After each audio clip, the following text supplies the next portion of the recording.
Hello, dear students. Welcome back to your English offline class. So, continuing with our routine work, today we are going to do the writing work of the Happy Prince. कल हमने किया था इसका language work, आज हम इसका करेंगे writing work. Writing work में है आपका write in 2 paragraphs how to take care of orphans. Orphans आपको पता है क्या होता है? अनाथ, और यू कैन से यतीम. ऑर्फन होता है वो जिनके पेरेंट्स नहीं होते हैं. ठीक है. सो इसमें लिखा है कि आपको 2 पैराग्राफ्स में बताना है कि आप ऑर्फन्स का केयर कैसे कर सकते हैं. तो राइटर ने क्या लिखा हुआ है?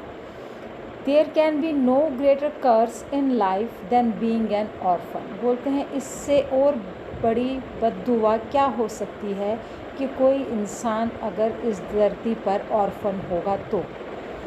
मतलब इससे बड़ी बुरी बात कोई भी नहीं है कि एक बच्चा अगर ऑर्फन होगा. To be bereft of the hugs, kisses, lullabies and caresses of parents is the biggest loss one can suffer.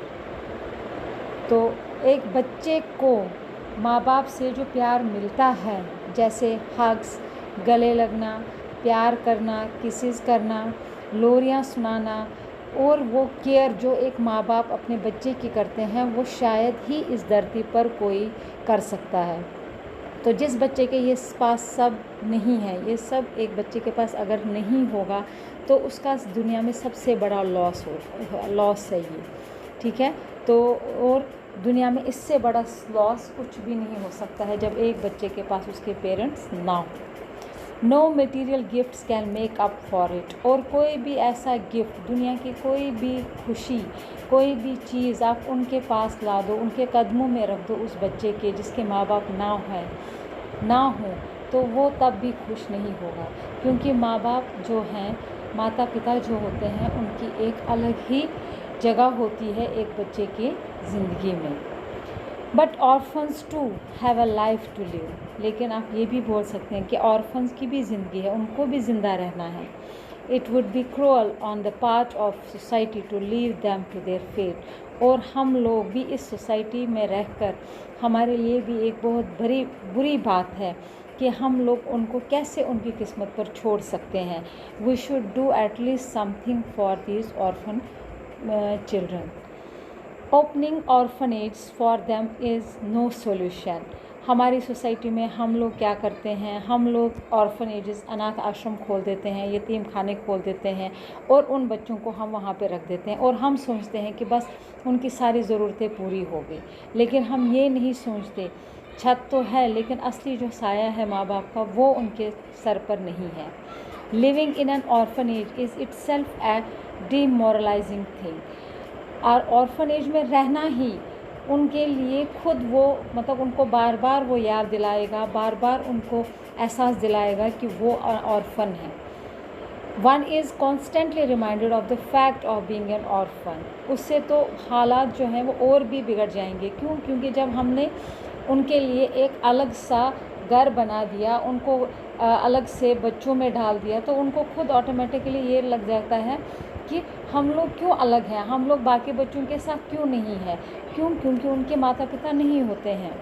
The best way is to keep them with families that can treat them as their own children. और सबसे best तरीका जो है हमें ये कोशिश करनी चाहिए उनको उन फैमिलीज़ के साथ रखा जाए जो उनको अपने बच्चों की तरह ट्रीट कर सके. लेकिन ऐसा बहुत कम होता है. Adopting an orphan and bringing him or her up as one's own child is a double blessing. अब बहुत से ऐसे भी माँ बाप होते हैं जिनके बच्चे नहीं होते हैं. बहुत से ऐसे कपल्स होते हैं जिनके अपने बच्चे नहीं होते हैं.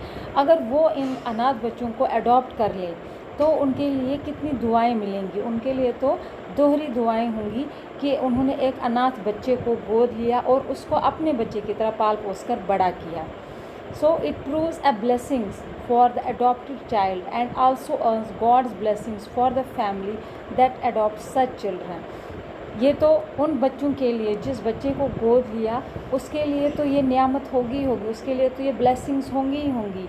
खासकर उनके लिए भी ब्लेसिंग होगी जिस फैमिली ने उसको अडॉप्ट किया होगा, और उनके ऊपर भी भगवान का आशीर्वाद बना रहता है जो ऐसे अनाथ बच्चों को गोद लेकर अपने बच्चों की तरह पालते हैं। हमारी सोसाइटी में ऐसा एक स्टेप उठना चाहिए कि जो भी कपल विदाउट चिल्ड्रन हैं तो they should adopt these orphan children so that those orphan children can get the parents and those parents can get the children. इस तरह से आपने ये पैराग्राफ लिखना है। इन केस अगर आपको और भी कोई लाइन ऐड करना चाहते हैं इस पैराग्राफ में, so you can add your own views about this orphans, how you should take care of orphans. Okay, इसके बाद नया चैप्टर स्टार्ट होगा.